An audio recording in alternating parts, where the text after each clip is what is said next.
I would say above all, whether you're single, married, dating, a side chick, healing, just having fun, never lower your standards because you're afraid of being alone. You always end up regretting it. Men are always going to be men. So I would just say make sure the man you pick is the one that you actually think is worth going through all that for. And going through all that, I'm not saying beating me, I'm going through all that, I beg you, don't touch me. Don't put your hands on me, okay? And don't cheat on me, because that's dead. We cheat back over here.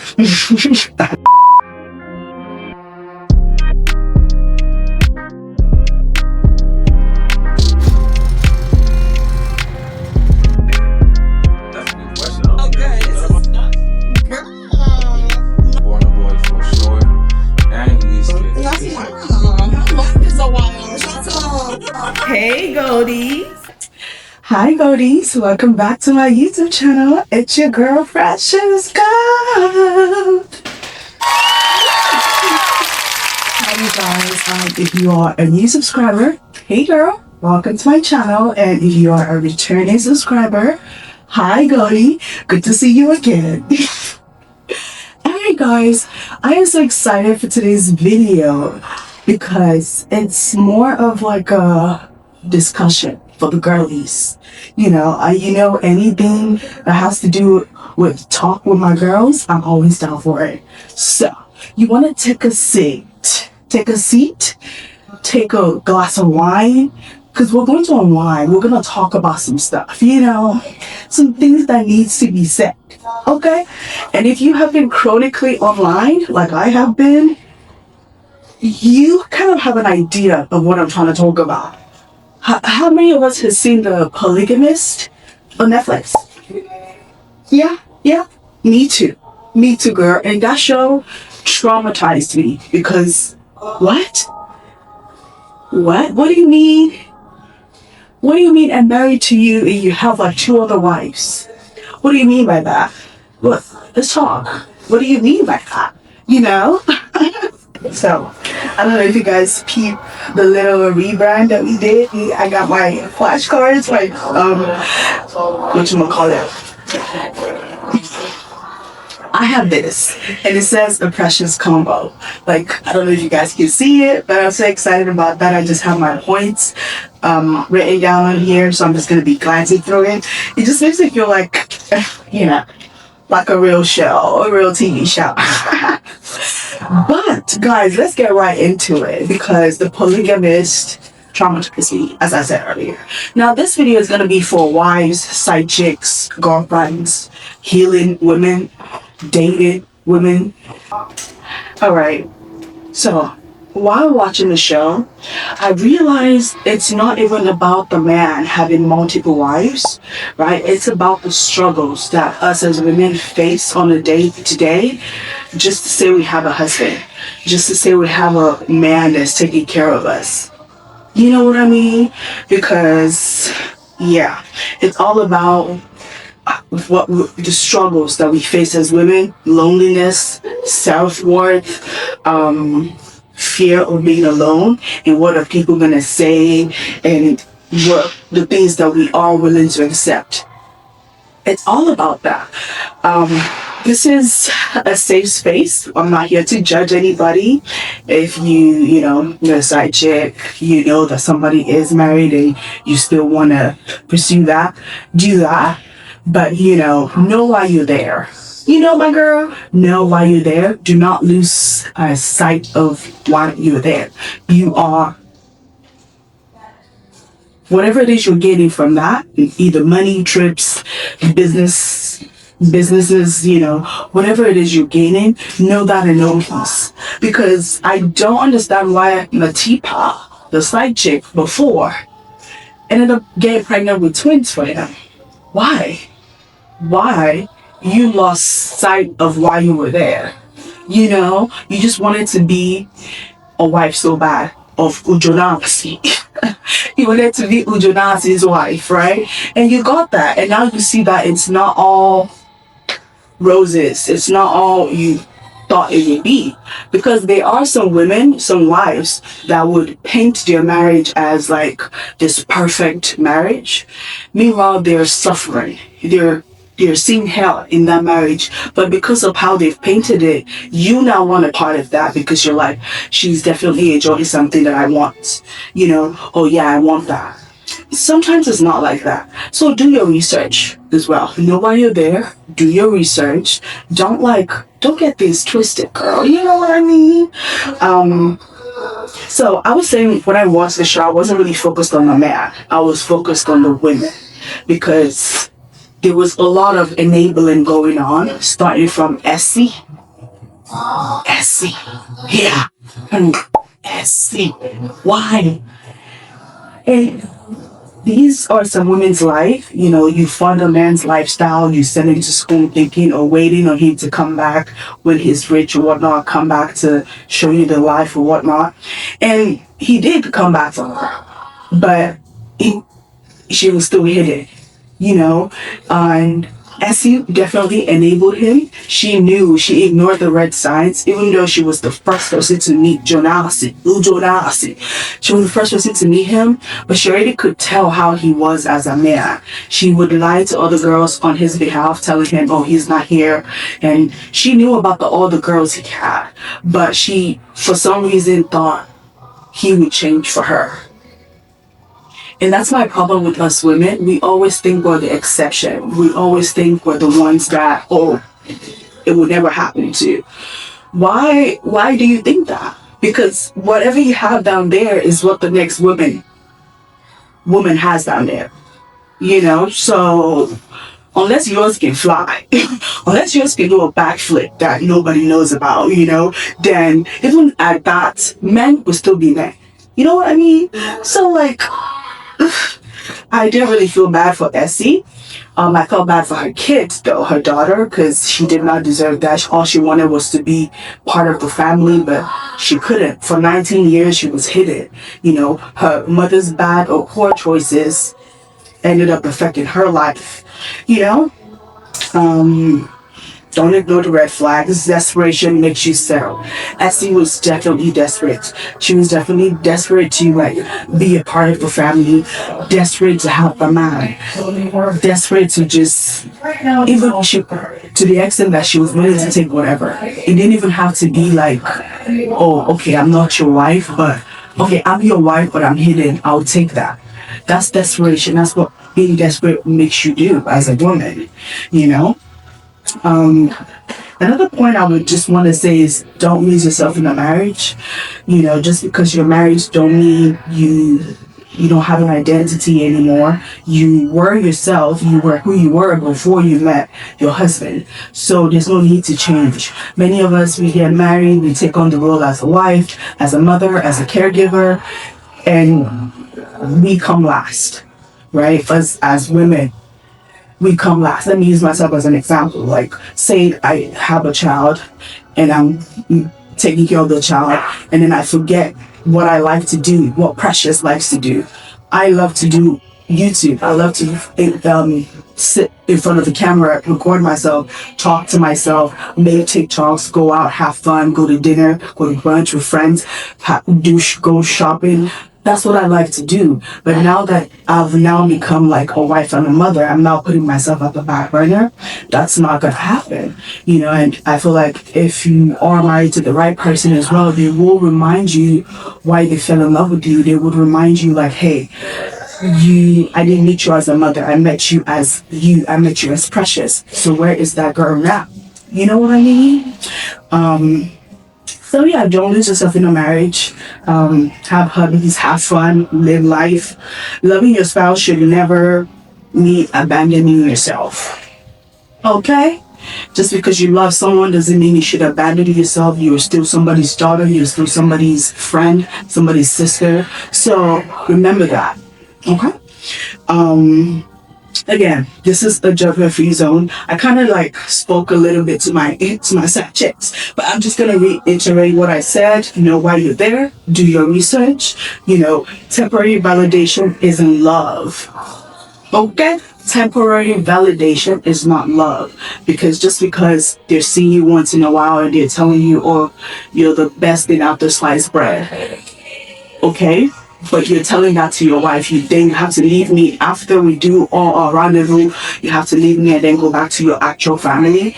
That's heartbreaking, you know? Another thing I have here is being chosen occasionally is not the same as being validated constantly or consistently. I'm gonna say that again for us in the back, okay? Being chosen, sorry. I'm gonna say that again for us in the back.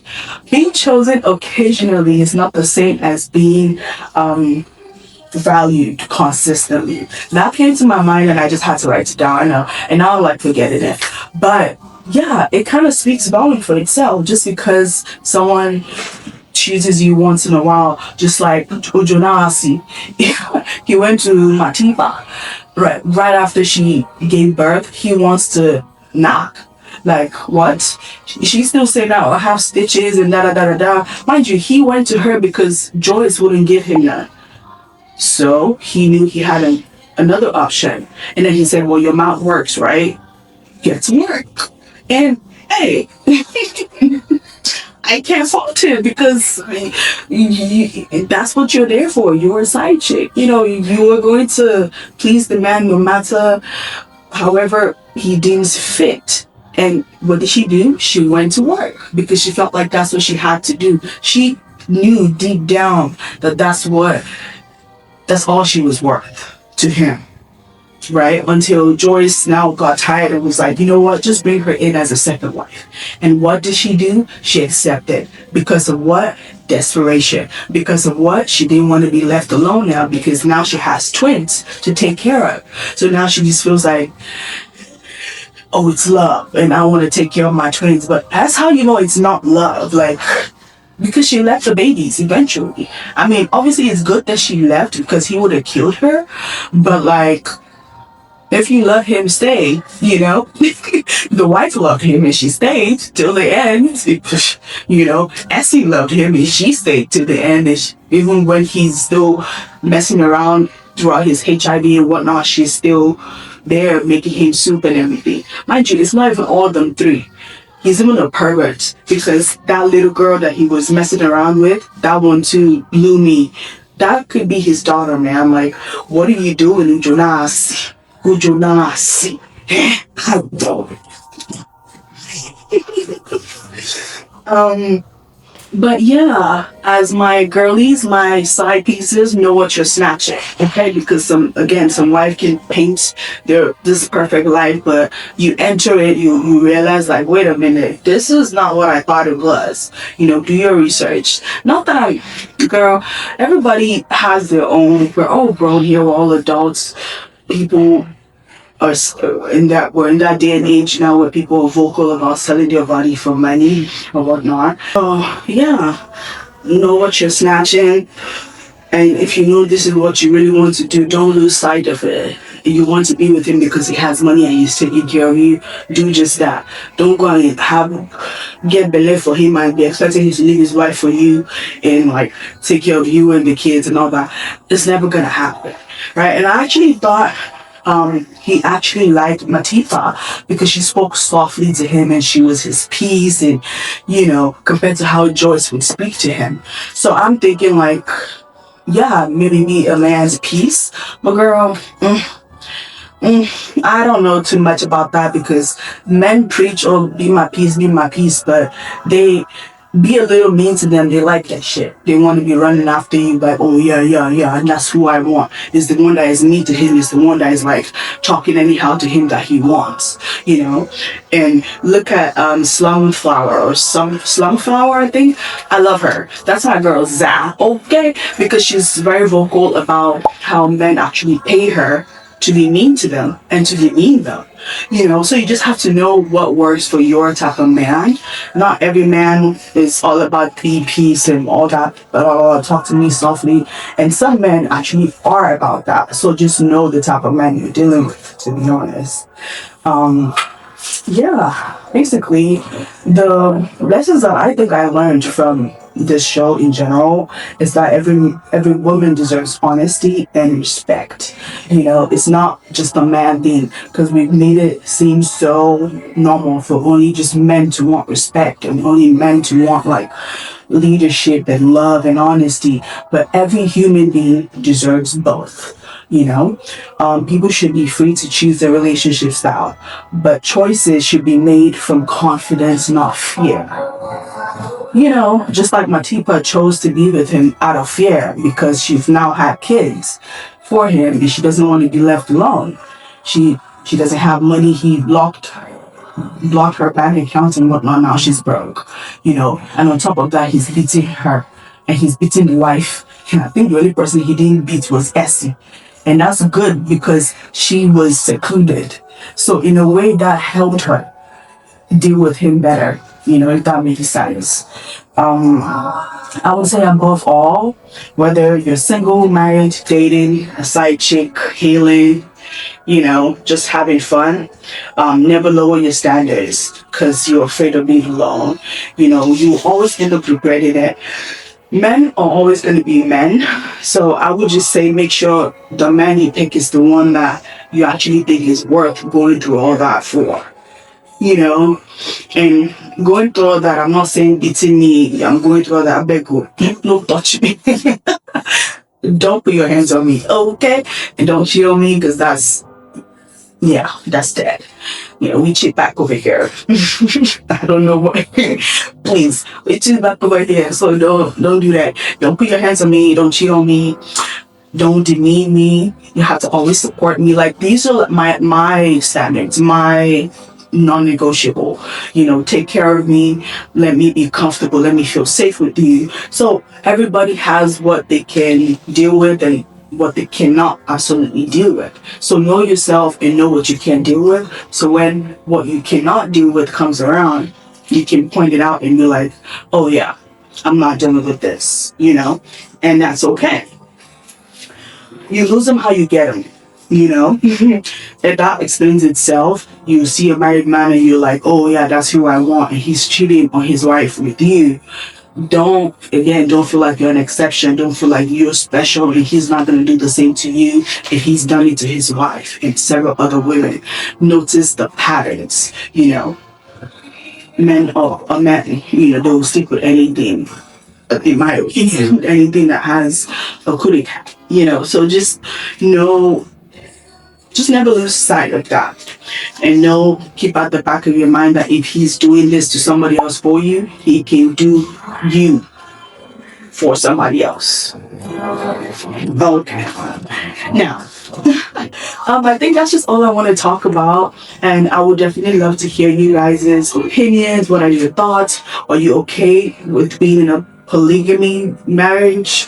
Are you okay with your husband having two wives or whatnot? Are you gonna accept it? If you were in Joyce's situation, what do you do? You know, the crazy thing is, like, none of these women cheated back on him. Well, except Essie. Essie was the only one that had like a little side piece on the side, and you know, because obviously, as she should, you're not around all the time, right? You know, so Joyce remained faithful, even Matipa remained faithful. You know, although we could question that because she had that minister, so when they were broken up, so who knows? Before saying in part two, we're gonna find out that the girls are the minister's kids actually, and I would not be surprised, to be honest, right? But yeah, what lesson did you learn from the show? And my goldies, please don't forget to like, comment, and subscribe. Share this video to your friends. If you agree with whatever I have said in this video, let me know in the comments, and I will see you guys in my next video. Thank you. Mwah. Let me know if there's anything else you want to see from me. You know, I always listen to you guys. I always want the best for us and our channel. So yes, goldies, thank you so much for tuning in, and I hope to see you soon. Mwah. Bye. A precious combo out.